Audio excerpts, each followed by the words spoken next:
سلطانك عقاشة هالدورك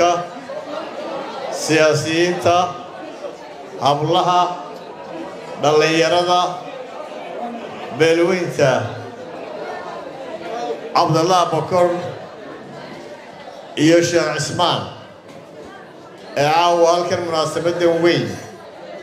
ee baaxadda weyn isugu yimi si ay u taageeraan isbeddelka ay hogaaminayaan anigoo ah musharaxa madaxweynaha jamhuuriyadda Somaliland iyo xisbiga wadani iyo dhammaan shacbi weynaha dareenkooda inagoo ka turjumayna inay taageeraan iyo xisbiga wadaniba aad iyo aad baan ugu mahadnaqaya waxaan xusayaa in beeshani ay ku sugtanayd hogaamin ummadeed oo saldanad guuna ay tahay duca qabeenkina uu ka yahay isna dhinac saldhiggii arabna uu yahay beesha guulale sidii halkan laga sheegay marka waa beel ku suntan hogaamin iyo qiimayn iyo sharaf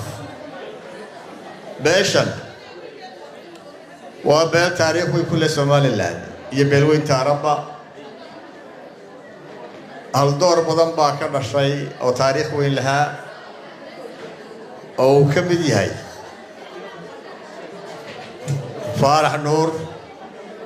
oo ka mid yahay Suldaan Maxamed Suldaan Faarax oo ka mid yahay madaxweyne ku-xigeenkii ugu horeeyay jamhuuriyadda Somaliland beeshan oo hoggaankii beelweynta Arab oo halkan iyadoo isu dhammaystiran oo aan kala dhinayn maanta ku taageertay isbeddelka gaar ahaan musharaxnimadayda madaxweynenimo iyo xisbiga wadaniba anigoo ku hadlaya magacayga magaca gudoomiyaha xisbiga iyo hoggaanka xisbiga iyo taageerayaashiisaba aad iyo aad baan idinku mahadnaqaynaa Somaliland maanta waxay ku badbaadaysaa in isbeddel uu dhaco oo isbeddelka uu yimaado marka shacbiga Somaliland beel kastay joogaanba waxaan ugu baaqayaa iyagoo u kala hadhin si qarankeenu u badbaado maanta oo dhaawacyo badan soo gaadheen innaga waxba faahfaahinayn waxaan leenahay codkiina ku badbaadiya Somaliland kuna taageera isbeddelka Somaliland waxaan si gaar ah ugu mahadnaqayaa saaxiibkay Cabdillaahi Xaaji Cumar oo dhinacayga taagan oo aan siduu sheegay gurigiisa ugu tegay Cabdillaahi waa hal doorka Somaliland ku haray ee odayaasha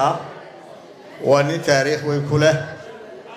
waa ninkii astaanta Somaliland ku suntan oo gudoomiyihii hore commissionka waxaan yaqiinsanahay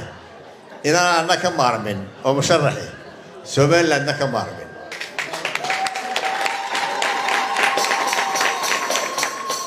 waan soo dhaweynayaa taageeradiisa waana runtii sidaa uu sheegay xisbina kuma jira wiil laakiin dee anigu i taageero marka aad iyo aad baan u soo dhaweynayaa waxaan rajaynayaa inaynu codkeenna ku wada badbaadinno Somaliland Somaliland ha noolaato Somaliland ha noolaato Somaliland nabad bay ku jiri kartaa beeshan guud ahaan beesha Arab isagoo hogaaminayay Suldaan Maxamed waxay sameeyeen hubka dhigis ugu horeysay nasiib darro muusana shacbigii dib u hubeeyey oo qoryo u dhiibay oo tiknika u dhiibay waa imise sannadood ka bacdi 30 sannadood ka bacdi ayuu dadkii dib u hubeeyey waxay Somaliland iyo shacbigeedu u baahan yihiin midnimo iyo wada jir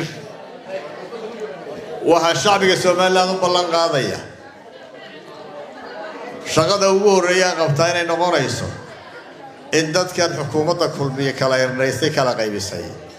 inaan walaaleeyo mideeyo hadii Allah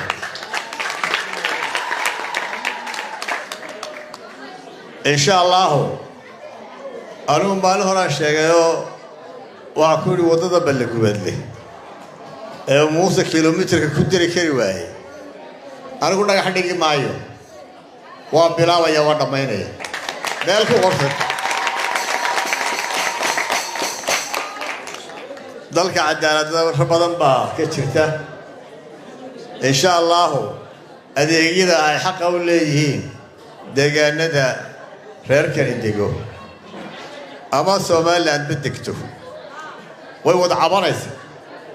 caafimaad hadday tahay hadday biyo tahay waa kii sheegayay imika ceel aanan lacagta xukuumadda lagu dhisin oo wali la dhamaystirin oo wali biyo qaraad leh ayaa balagubad dalka qodan deegaanaan biyo ka cabanayni ma jiro caasimadana ku dar xitaa caasimadda Hargeysa ku dar anigu berigii horreysay magaaladaydu waxaan degay dhinacaan iyo Hargeysa waligii qasabad kama cabin markii dambana star baan deganaa 10 sannadood waligii qasabad kama cabin hadda inta biibsiga imi ayaa igu horreysay qasabad inta booyad ba ka cabay maxaad malaynaysaa dadka biyiga jooga sanad walba hadday biyo jiraan xooluhu inagamay dhamaadeen xoolaheenu waxay u dhamaadaan iyo dadkuba biyo la'aan insha Allah adeegyada dalka iyo waxaanu ka qabanayno barnaamijkii siyaasiga ah ee xisbiga ayaanu ku soo bandhigaynaa oo la soo bandhigi doono 9 bisha haddii la yiraahdo Somaliland ha noolaato Somaliland ha midowdo insha Allah ha guulaysato